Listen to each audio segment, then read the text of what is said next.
Bienvenidos al aula virtual, continuando con los movimientos eh, que se realizan a nivel de los compartimientos. Hablaremos hoy acerca de aquellos que ocurren por fuerzas eléctricas.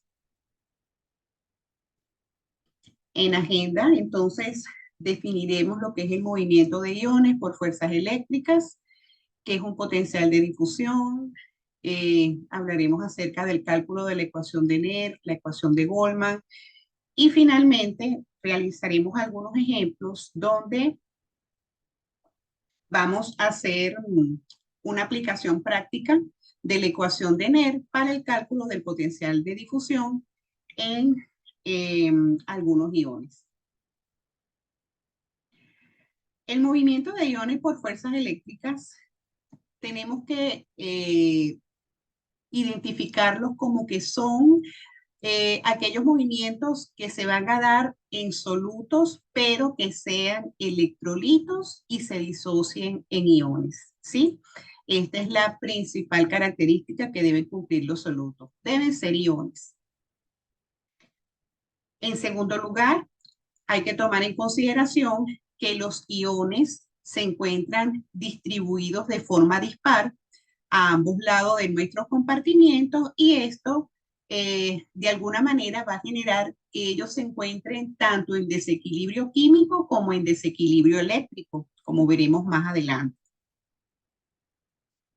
La fuerza impulsora, en este caso, va a ser la diferencia del potencial eléctrico que se genere en los compartimientos corporales. Dicha diferencia de potencial electroquímico es lo que me va a generar lo que vamos a conocer como potencial de membrana en reposo, es decir, cómo se encuentran desde el punto de vista electroquímico todos estos iones en equilibrio a ambos lados de las membranas, bien sea por mecanismos pasivos o bien sea por mecanismos activos. Este potencial de membrana lo vamos a identificar de manera particular en las células excitables.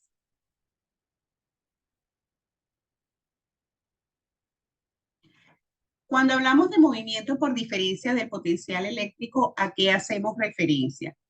Como podemos ver en los dos recipientes, al lado izquierdo, en el recipiente A, tenemos que hay una concentración de cloruro de sodio de 100 milimolar por litro a ambos lados de la membrana.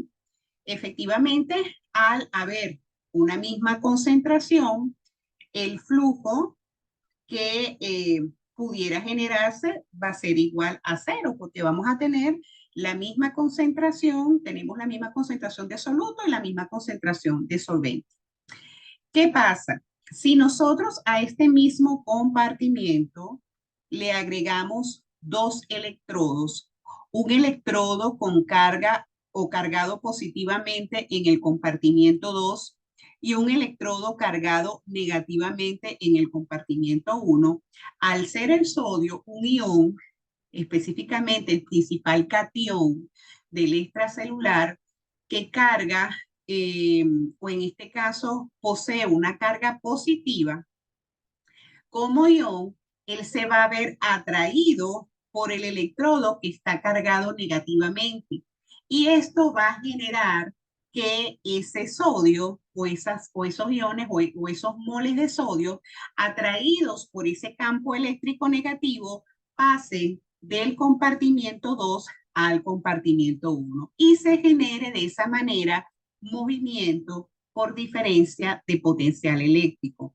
Si por alguna razón hay una movilización considerable de sodio del compartimiento 2 al compartimiento 1, esto obviamente va a hacer que llegue un momento en que el sodio se haya trasladado de manera considerable al compartimiento 1 y esto me genere a su vez diferencia desde el punto de vista químico, porque ahora más moléculas de sodio estarán en el compartimiento 1 y entonces esto favorecerá que el sodio desde el punto de vista químico pueda aumentar tanto su concentración en el 1 que también se favorezca su retorno de 1 hacia 2.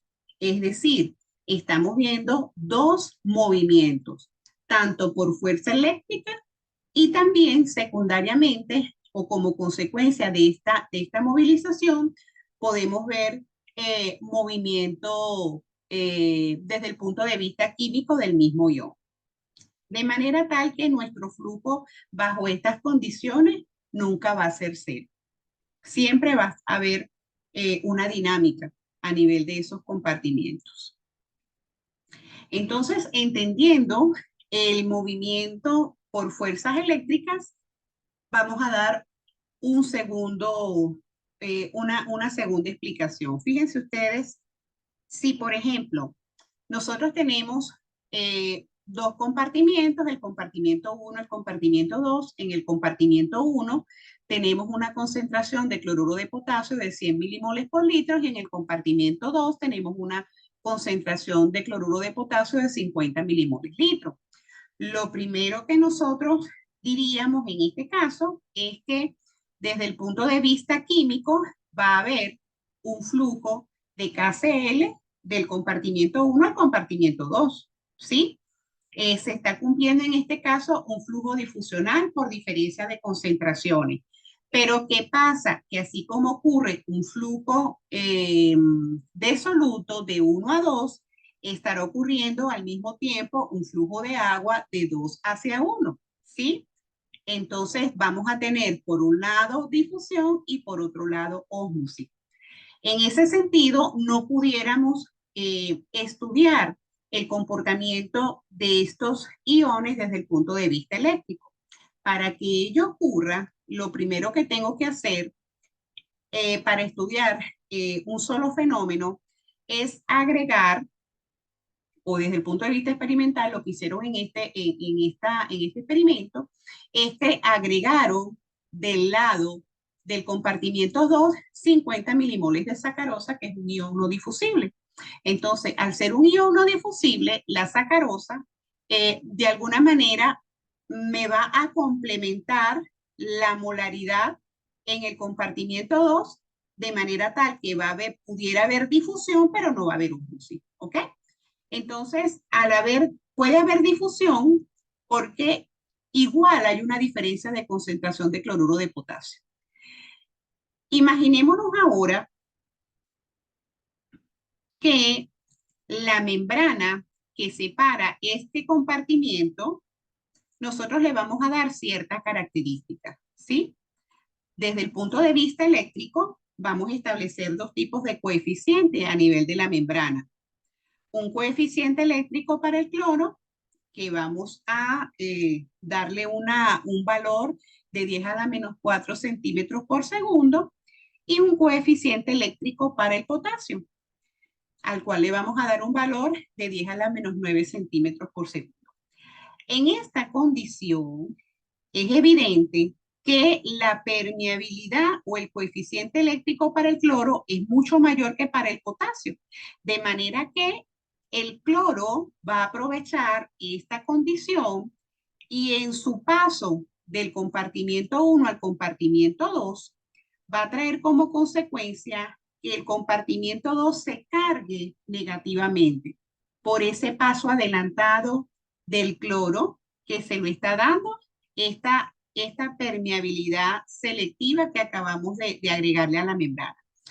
Efectivamente, al cargarse negativamente por el paso del cloro al compartimiento 2, esto va a traer como consecuencia que el potasio eléctricamente se vea arrastrado hacia el compartimiento 2 y de esta manera se genere el movimiento de cargas eléctricas tanto por el cloro como para el potasio, en búsqueda de el equilibrio electroquímico de ambos iones.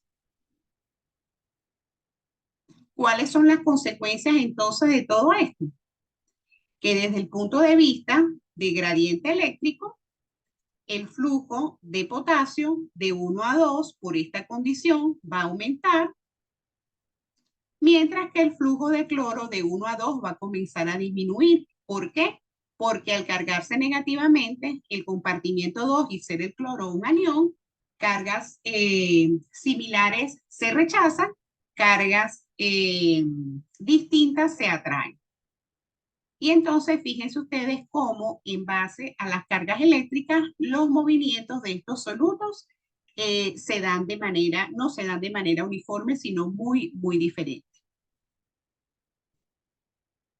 Entonces, el flujo por fuerzas eléctricas, como todos los flujos, es un número de moles que van a pasar en una unidad de tiempo, pero este paso o este flujo va a ser proporcional al gradiente eléctrico que haya a ambos lados de la membrana, obviamente considerando el resto de los elementos como es el área, el espesor de la membrana y la movilidad que se genere a través de las mismas, de estos solutos, de acuerdo a la permeabilidad que le ofrezca la membrana, ese coeficiente eléctrico que vimos en el ejemplo anterior.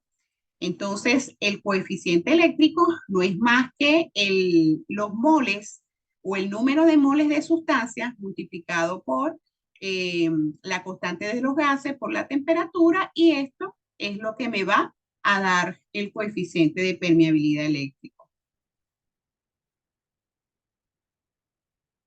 La diferencia entonces de potencial eléctrico es una fuerza que mueve cargas eléctricas, y si se mueven moles de iones es porque cada ion mueve cargas, ¿ok? De allí la génesis del movimiento por cargas eléctricas.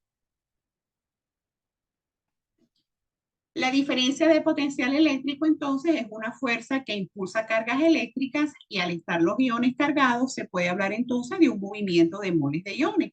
¿Cuántas cargas tiene un mol de iones monovalentes? Es el equivalente a la llamada constante de Faraday, que es igual a 96.500 Coulomb sobre mol. Si el ion es divalente o equivalente, la carga por mol se da diferente, y de esta forma se debe multiplicar esta constante por la valencia del ion. Si es doble, si es triple.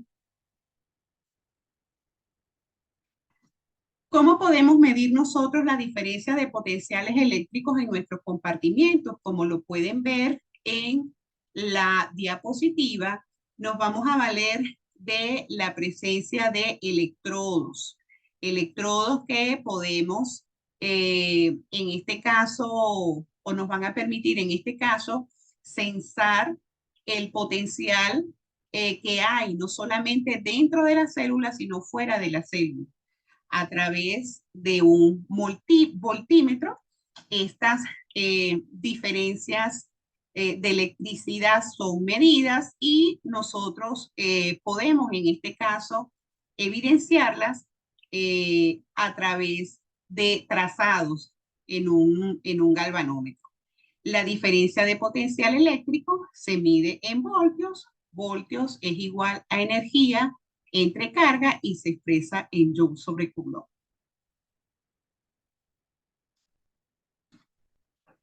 ¿Qué es el potencial de difusión o potencial de equilibrio?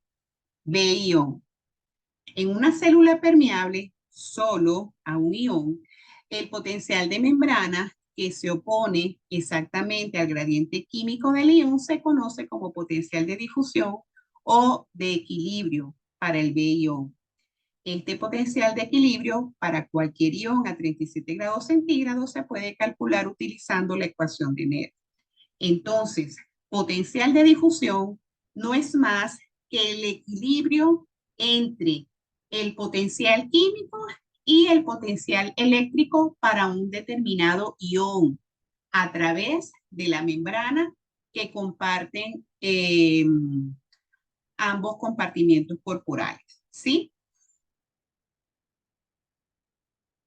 Entonces, si yo quiero calcular cuál es ese potencial de difusión o cuál es ese potencial de equilibrio electroquímico necesario para oponerse a la difusión neta de un ion en particular a través de la membrana a favor de su gradiente de concentración, lo podemos hacer a través de la ecuación de NER, la cual tiene su génesis en los siguientes elementos. Se toma en cuenta, en este caso, el potencial eléctrico que va a estar representado por la diferencia de potencial a ambos lados de la membrana, constantes, se toma en cuenta la constante de Faraday, de acuerdo al número, se considera también el número de valencia, en este caso, que tenga el ion, y el logaritmo de la concentración de esos iones a ambos lados de la membrana.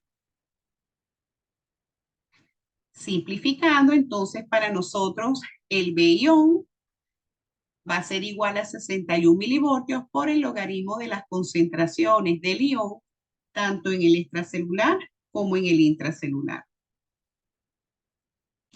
Pero ¿qué ocurre? Que en nuestra membrana no solamente los potenciales de difusión son válidos para los iones monovalentes o para un solo ion, sino que a través de la membrana hay un equilibrio de muchos iones, tanto cationes como aniones, que están atravesando constantemente la membrana celular, generando equilibrios tanto químicos como eléctricos. Entonces, para hacer el cálculo, tomando en consideración los principales cationes y los principales aniones que participan en nuestro equilibrio electroquímico, podemos utilizar la ecuación de Goldman. En la ecuación de Goldman, entonces fíjense que se mantiene la constante de 61, pero en base a la concentración de sodio, de potasio y de cloro a ambos lados de la membrana. De manera que a través de ella podemos calcular el potencial de difusión cuando la membrana es permeable a varios iones diferentes. ¿De dónde nace el potencial de membrana o B de membrana? Del potencial de difusión que está asociado a los iones. Como ya vimos, este potencial de difusión lo podemos calcular a través de la ecuación de Goldman. En promedio, tomando en consideración las concentraciones ya conocidas de sodio, potasio y cloro, cuando nosotros hacemos la sustitución y aplicamos la ecuación de Goldman, nos da un valor de menos 86 milivoltios. Sin embargo, hay un potencial adicional a este B de membrana que se origina del potencial eléctrico que se asocia a la actividad de la bomba electrogénica, que como veremos más adelante es la bomba sodio-potasio ATPasa, responsable o principal responsable del fenómeno de transporte activo, la cual genera un potencial de menos 4 milivoltios. Entonces, cuando nosotros sumamos ambos potenciales, vamos a tener que el potencial de membrana para las células excitables en promedio es de menos 90 milivoltios. Y esto es un valor que para nosotros es el que se mantiene o es el valor promedio que vamos a utilizar cuando hagamos referencia al B de membrana de las células excitables. Como dijimos anteriormente, las concentraciones iónicas a ambos lados de la membrana, fíjense que tienen diferencias bastante marcadas. Entonces, debe existir mecanismos, tanto pasivos como activos, que permitan que pueda haber un equilibrio electroquímico que mantenga estas concentraciones tan desiguales a ambos lados de la membrana, tanto en el intracelular como en el extracelular. ¿Cómo podemos entonces calcular el potencial de difusión o B-ion de las células? Se puede deducir para cada ion siguiendo los siguientes pasos. Desde el punto de vista experimental que hacían los fisiólogos, en primer lugar, medían la diferencia de potencial eléctrico a ambos lados de la membrana. ¿Cómo lo hacían? A través de los electrodos. Colocaban un electrodo a nivel extracelular y un electrodo a nivel intracelular y medían directamente cuál era el potencial de carga que tenía esa célula en particular. Posteriormente, medían las concentraciones intracelulares y extracelulares para cada uno de los iones y posteriormente echaban mano de la ecuación de NER para calcular el potencial de difusión que debería existir si ese ion o los iones involucrados estuvieran en equilibrio electroquímico. Una vez calculado el B-ion a través de la ecuación de NER, vamos a comparar ese valor con el potencial medido inicialmente a nivel de la membrana para ver si están en equilibrio o no.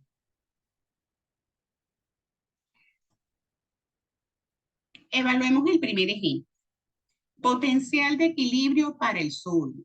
Es decir, vamos a calcular el potencial de equilibrio o potencial de difusión para el ion sodio, en donde voy a analizar el comportamiento tanto químico como eléctrico de ese ion.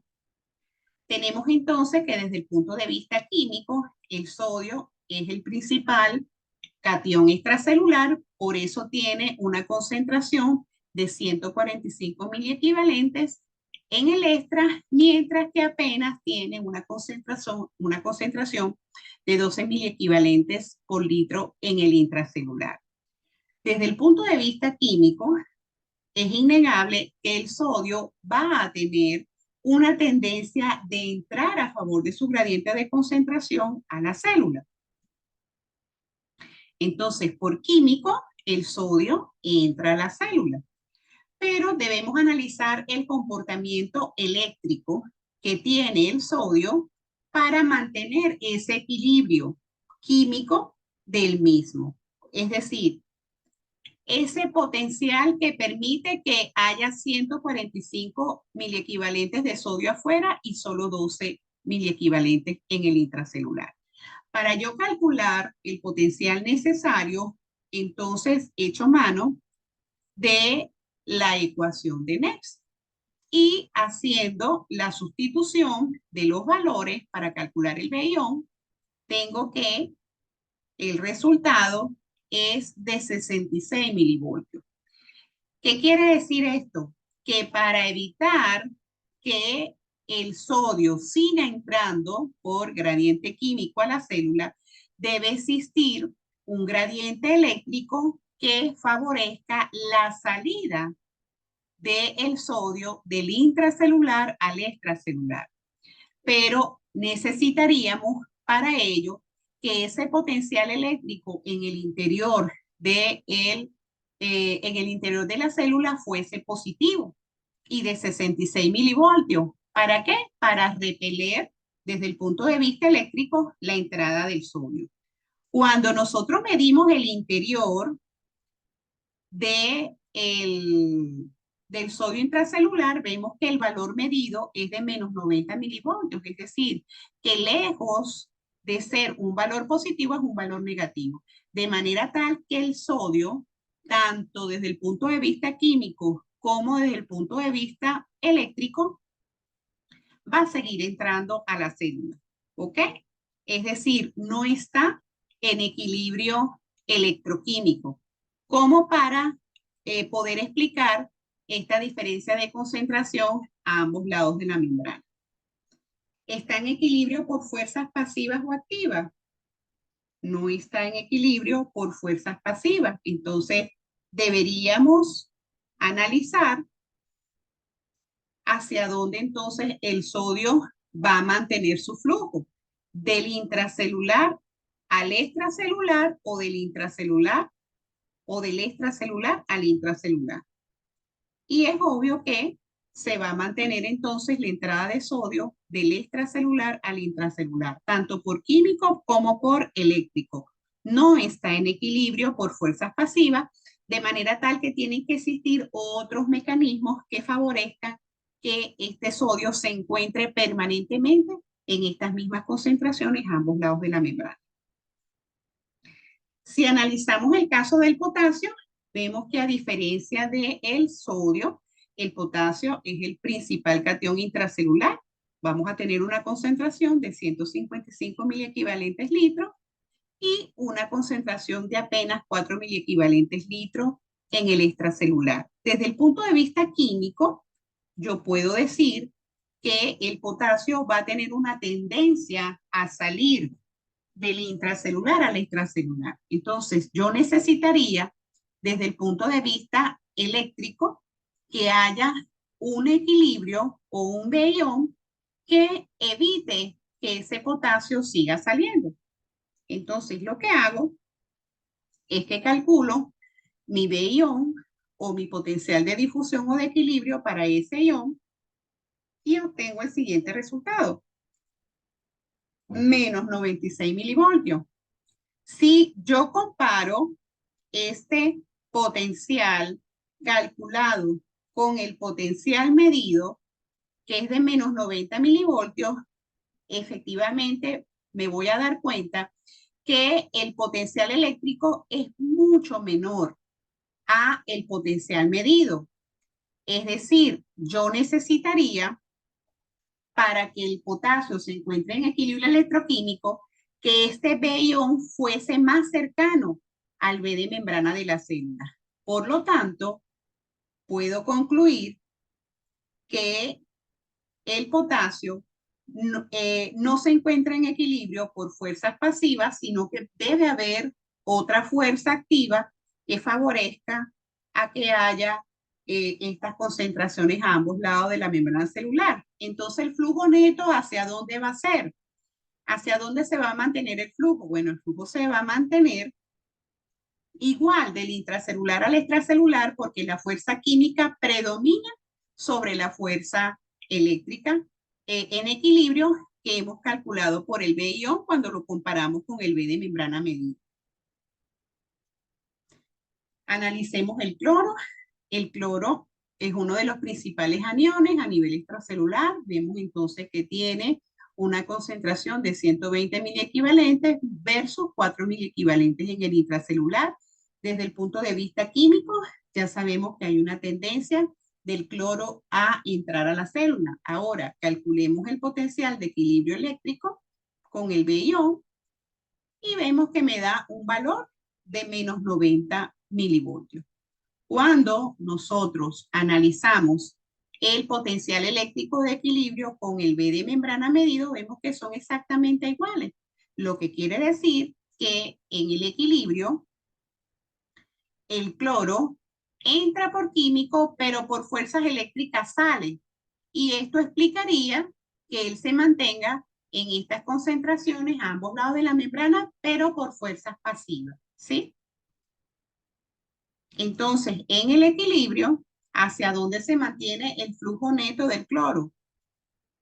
Se mantiene se mantiene en equilibrio, tanto en el extra como en el intra. No hay flujo neto, el flujo neto se mantiene igual. Veamos otro ejemplo para el potencial de equilibrio o B-ion en el caso del bicarbonato.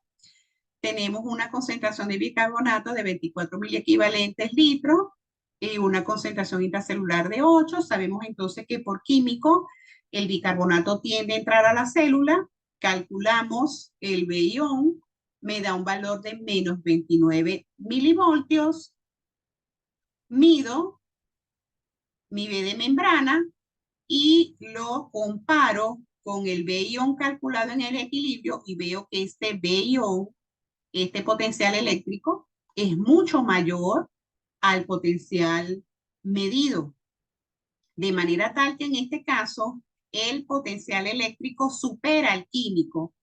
Y en este sentido, vamos a ver que, que el bicarbonato tampoco se encuentra en equilibrio por fuerzas pasivas y que va a haber una tendencia desde el punto de vista eléctrico del bicarbonato en ese equilibrio electroquímico de salir del intracelular al extracelular porque el potencial de difusión o potencial electroquímico de equilibrio es mucho mayor al B de membrana medido en su interior. Entonces, eso favorece la salida eléctrica del bicarbonato. En este caso, el potencial eléctrico ha vencido al potencial químico.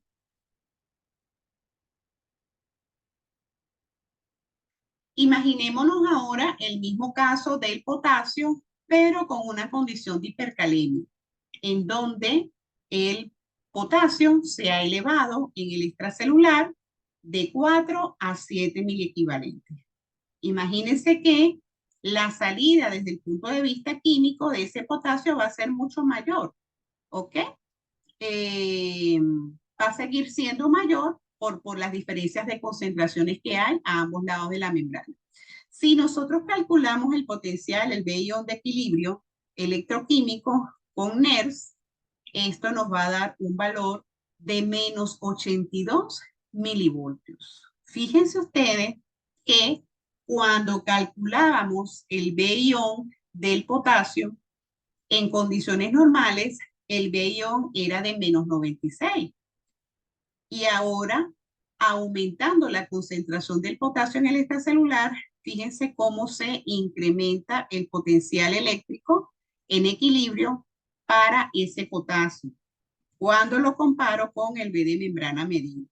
Entonces, el potencial eléctrico supera, o del electroquímico de equilibrio supera el potencial de membrana que yo estoy midiendo, lo que quiere decir que desde el punto de vista eléctrico, el potasio va a tener tendencia a entrar, a ser arrastrado por el interior de la célula y de esta manera sale por pasivo y entra por eléctrico. A diferencia de lo que ocurría en condiciones normales, en donde salía por químico y al no tener un potencial eléctrico de difusión por debajo de menos 90, era, no se podía considerar como una fuerza de equilibrio que contrarrestara la salida química de este catión.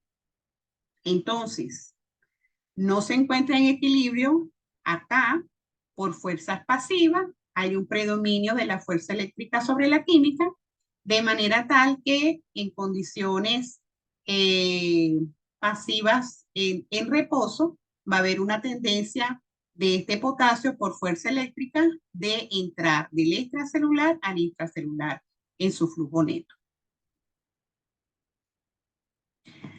Para culminar, entonces, diremos esta frase de Sir William Osler: la medicina es la única profesión universal que en todas partes sigue los mismos métodos, actúa con los mismos objetivos y busca los mismos fines. Somos médicos y serán médicos universales, donde la premisa siempre será no hacer daño, sino hacer el bien y obrar a favor de la recuperación de la salud de nuestro paciente de la forma más holística y más integral posible. Gracias por su atención.